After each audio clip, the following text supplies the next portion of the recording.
If you want to know what we're laughing at, I've just did the whole intro to this video and realised I hadn't pushed record. Anyway, welcome back to Budgie's Bus. Those that don't know me, my name's John.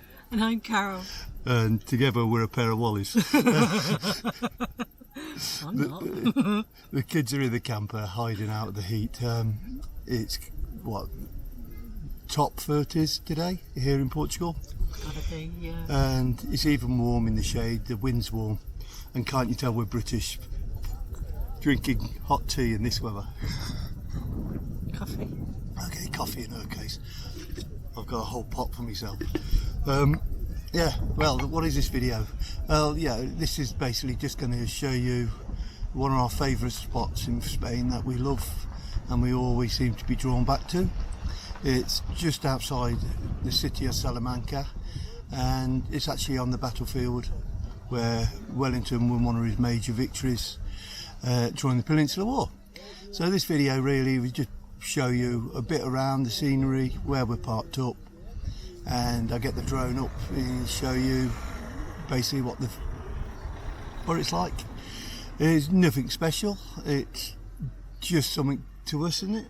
It is. It's farmland. It's just basically rolling fields. It is, but it's really nice. I love it. But to us, it's something special. It's something that's drawing us back there every time we come. So I hope you enjoy it. Hope you enjoy the views like we do, and I'll catch you at the end. See you in a minute.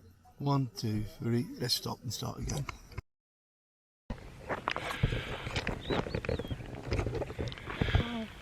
Well folks, we're in Salamanca. Well, actually on the Salamanca battlefield. Up there is where the British artillery used to be. Well, was, and that side, that mound where we're walking with the monument on, is where the French was. This is one of Wellington's major victories in the Napoleonic War.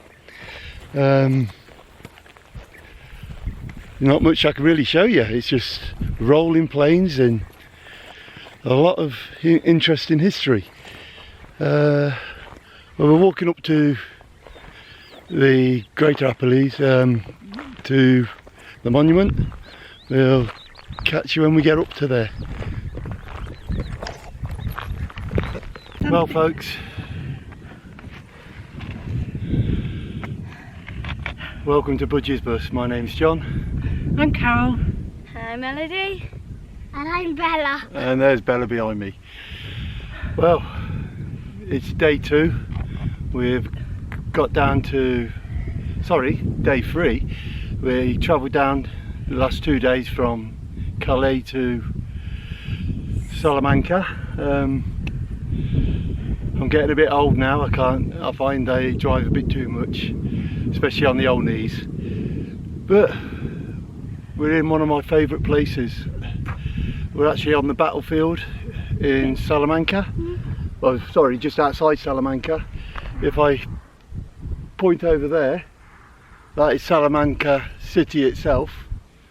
1812, Wellington had kicked the French out of Salamanca, and for weeks they had been marching parallel to each other, not having any major conflict, the odd bit of skirmishing, but no actual battle.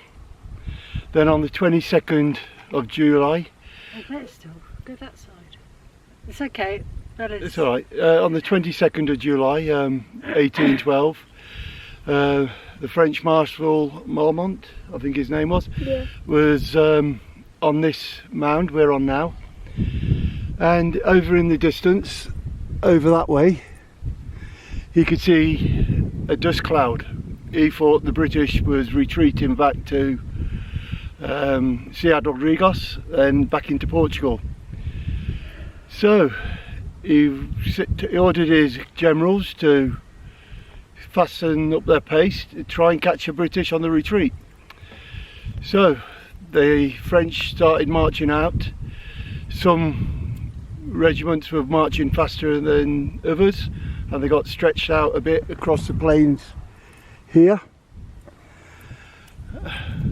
And Wellington got to hear about it. He was told that the French were stretched out in line of march, which meant that all their muskets were empty.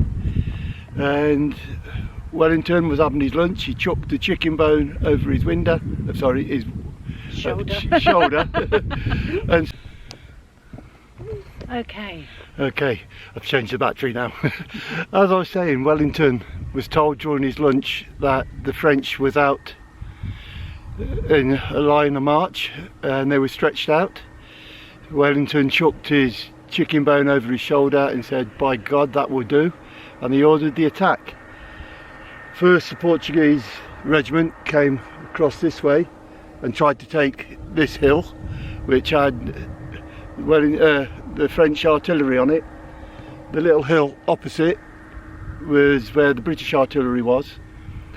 The Portuguese virtually marched to the top, and you might see when we get to the camper there's like a small cliff of about 2 metre high, and as they got to that they had to put down their muskets to try and climb up, and the French infantry that was protecting the artillery moved forward and opened fire at point blank range, and that drove the Portuguese back. So the rest of the battle basically took place in this area. The British cavalry hit the 2 regiments marching in column over that way,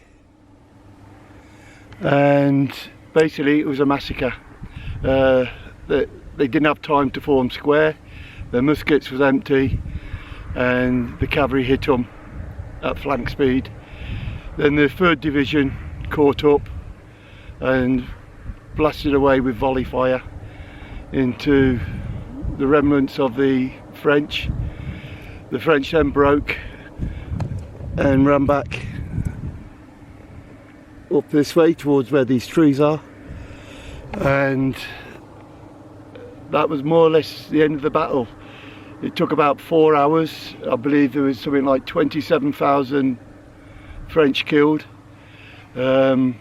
I think it was about 1,000 British, if you can believe the records of those days. So basically, yeah, this was one of Wellington's major victories. Unfortunately, he didn't capitalise on it. From here, he didn't bother pursuing the routed French, believing that in Tomas, a village not far away, that the Spanish were holding the bridge. Well, the Spanish heard that the French were coming and basically ran, like they did on a number of occasions. They ran, left the bridge open, and the French managed to escape. A few weeks later, Wellington managed to march on to Madrid, and they captured Madrid again, back into the Spanish hands. He then went out, like most people, 1 bridge too far. He tried to siege Burgos. Unfortunately, the weather was changing and the siege failed, and they had to march all the way back to Portugal, to Ciudad Rodriguez, and then back into Portugal for the winter. So that was about it really from here. A bit later on, if the breeze drops a bit, I'll get the drone up so you can see a bit more of the battlefield. From here it looks pretty flat, open terrain, but there is a lot of undulating and blind spots, and that's what the French cocked up on. Where you got the little apple, the small apple leaves just over here, you can see where my motorhome is just below. The British Army was encamped just behind this small ridge here, and the French from here just couldn't see them. They didn't know, and like I say, they saw the dust cloud, which was Wellington's baggage train, moving back towards Ciudad Rodriguez, and mistook it for the British Army leaving. So that was it. Another big cock up by the French here. So what else can I tell you? There is a monument what we're sitting next to. I'll show you that now. Oh, If you can get up. If I can get up this. It's a bit of a walk up here.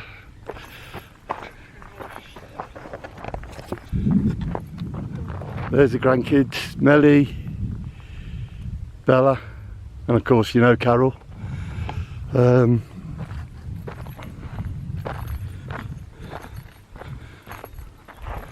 This is the monument to the battle. As you can see, every year there's wreaths laid by British Army as well as some of the Spanish. In 2012 we were here for the bicentennial, which was the laying of this plaque here, and there was a large reenactment in the fields below. But like I say, our camper is just over there. I don't know if I can zoom in enough.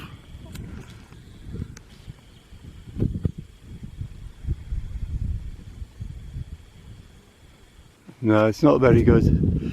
But there you go. At the back, like I said, is Salamanca.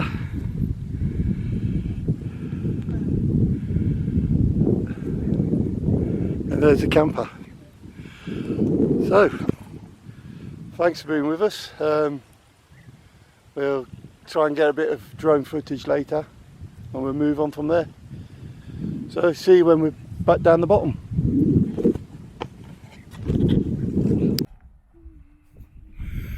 Okay, a bit more footage from top here.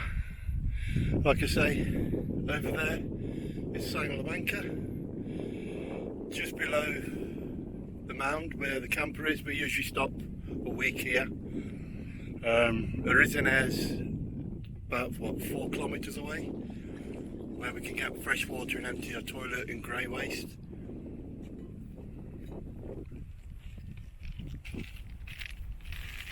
As you can see, it's yet another beautiful day. We usually spend, like I said before, up to a week here getting used to the temperature before we move on to Portugal. But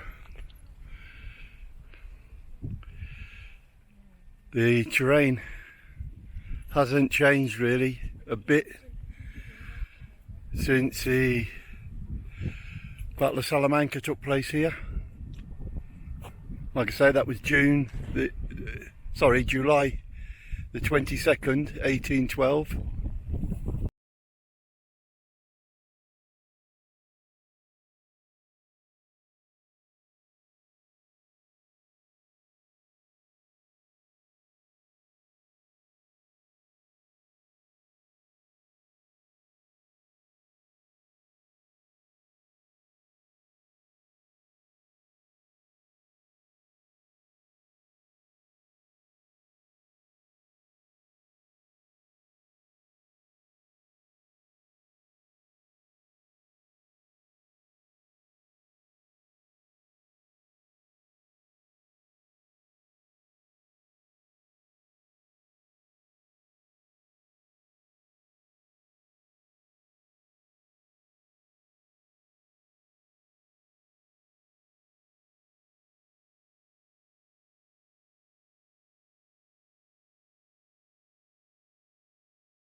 Okay folks, there you go.